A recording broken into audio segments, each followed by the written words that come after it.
going on, guys? I hope you're all having a wonderful day today. For those of you that are new to the channel, my name is Ty, and today in this video, I'm going to be ranking all 4 seasons of Stranger Things. Now, I know what you might be thinking. Why are you talking about Stranger Things today? Honestly, I've just been getting really hyped for Stranger Things Season 5, and I know that we're in a pretty quiet period right now. We're getting some leaks and some news, and those are the things that got me pretty excited to just talk about Stranger Things today. I was just kind of in the mood, and I figured, you know what? While it's a bit of a dead period, let's dive into Stranger Things because it's one of my favorite TV shows of all time. It's probably top 2, pretty much tied with Breaking Bad, and I just love it. I love the sci-fi elements, the mystery elements.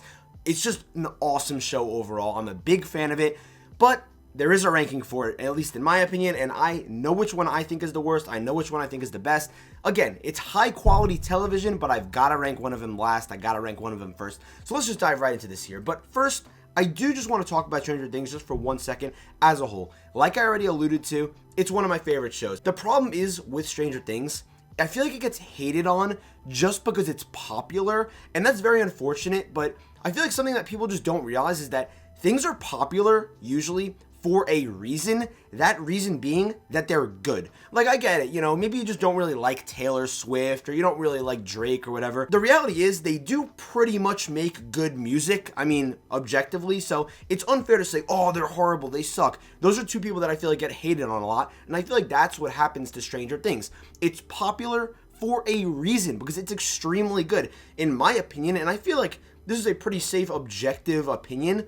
It's one of the best TV shows of the past decade. I mean, realistically, I feel like its storytelling elements are very intricate. Like, the plot is very detailed. It's not like something super simple, and it's not really like something we've ever seen before. Don't get me wrong. There's shows that have had like weird things going on in small towns, but I'm just saying overall, you know, despite the fact that it's probably taken inspiration from things like Twin Peaks or like there's Dark, those types of shows, whatever, it's still a very, very great, phenomenal show, in my opinion. One of my favorites ever. Now that that little rant is done, coming in at last place, but not least, is gonna be, in my opinion, so don't get mad at me, Stranger Things Season 2. I feel like this is a very popular opinion, realistically, that Stranger Things Season 2 is the worst one, but honestly, I give them a little bit of a break because Season 1 was so self-contained, realistically. If they wanted to end the show there, they could have. So with this second season, even though, you know, it's still very early on in the show, I mean, we have 4 seasons, it feels like they were just kind of trying to, like, find their footing, what they wanted to do with this universe, which led to a really great Season 3 and Season 4. Obviously, I have them ranked higher, so I think they're better. And I think that's okay. I think that this is the darkest season out of the 4, sort of at least, you know, at least matching the darkest of the other seasons. And overall, the story here isn't the best. I get it. Not everything could be perfect with this season because, again, like I said, it just feels like they were trying to find their footing, but that's okay because the direction that it led us to was great. So I kind of give them a pass. I miss Bob, man. Rest in peace, Bob. It feels like in every single one of these seasons, whether it's Alexei or it's Barb, we just always have this wholesome character dying, or Eddie, you know, spoilers, I guess, not really. And that's really a shame, but, you know, regardless, it's a very high-quality season of television. It's not the best. I think it has some flaws, maybe some pacing issues, and, again, it feels like I think it drags a bit.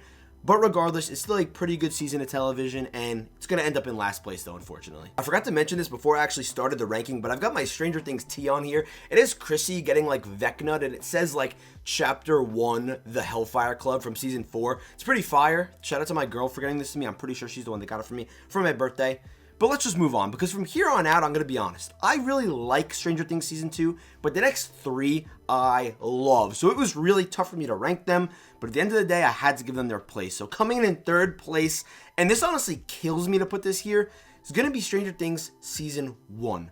When I first watched Stranger Things, which was maybe like a year after it first came out, so I was, you know, relatively in the space of, you know, being like a Stranger Things OG, I absolutely fell in love with this show because, like I've already mentioned, I love sci-fi stuff. I love when weird things are going on and there's a mystery element to a show.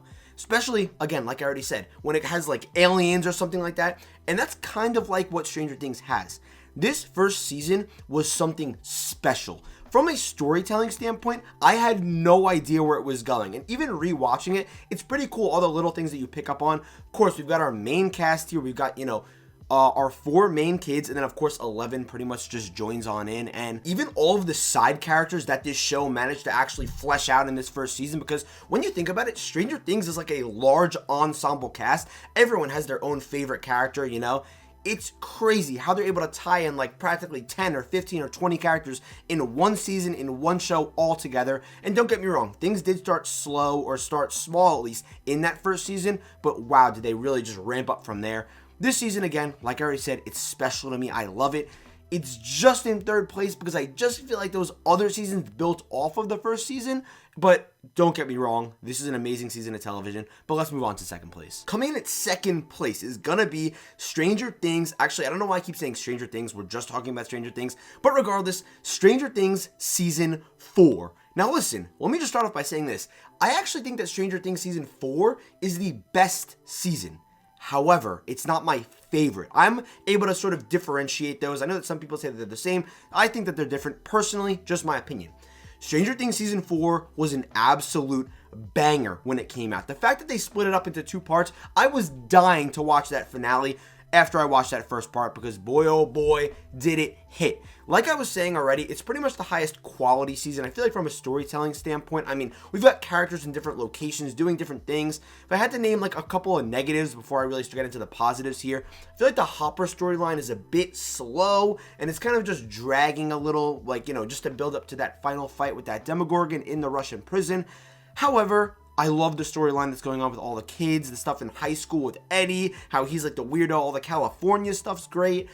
And wow, is the scale here just absolutely boosted up to 11, because Vecna is a godly all-timer villain for me, and his storyline isn't even done yet, but the way that it ties into the backstory and how we got all these flashbacks, just unbelievable storytelling on display here. There are some scenes in this show, in this season I should say, because don't get me wrong, in this show there are amazing scenes. As cliche as it is to say, the one where Max floats up in the air and, you know, the running up that hill scene, literally unbelievable. My jaw was dropped during that scene. I thought she was actually gonna die. It was clipped for her, but no, she escaped. Another scene that nobody ever talks about is the scene where they're in California, I believe, in the house, and all of a sudden the FBI agents like raid the house, and it's like a one-shot, one-take type of scene. That scene was amazing, and they like barely escape. I absolutely love this season. The way it ended also was maybe a bit of a flaw, because I get it's like a cliffhanger, but I wish we kind of just got a little bit more, you know, finality there. But season 5, I'm super hyped for, so I can't complain. Of course, once season 5 comes out, I think I'll revisit that ending and appreciate it more. But of course, I'm just dying. It's like a bittersweet ending, you know? Jason gets killed, thank God. You know, sorry for him, but yeah. Overall, they were able to balance all these different stories, all these different characters in a great way. I love our new characters here. I love all the creepy stuff going on, the Victor Creel stuff in the Creel house, all that backstory, that lore. This is such a lore-heavy season and a world-building season. Those are 2 things that I absolutely love. However, Stranger Things Season 3 is going to be coming in first place.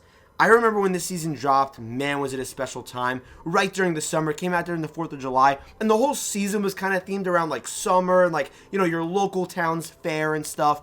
I love this season. All the Starcourt Mall stuff.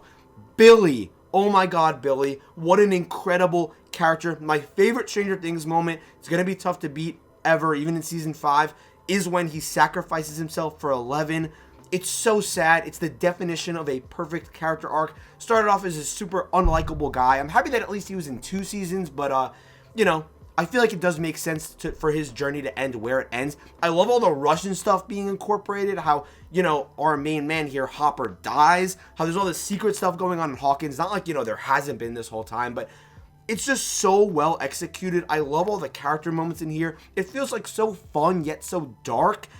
And this season's just really special to me, like I said. Just something about it, it was so thrilling. It was so satisfying, colorful, vibrant, and yeah, overall, it's just my personal #1 season. But like I said, those first 3 seasons that I just mentioned, or at least, you know, from my 3rd place to 1st place, are phenomenal. Season 2, yeah, do I think there's a little bit of a misstep there? A little bit of a bump in the road, yeah. But regardless, Stranger Things is one of my favorite shows, if not my favorite show. Guys, thank you so much for watching this video. I love you guys, and I'll see you in the next video.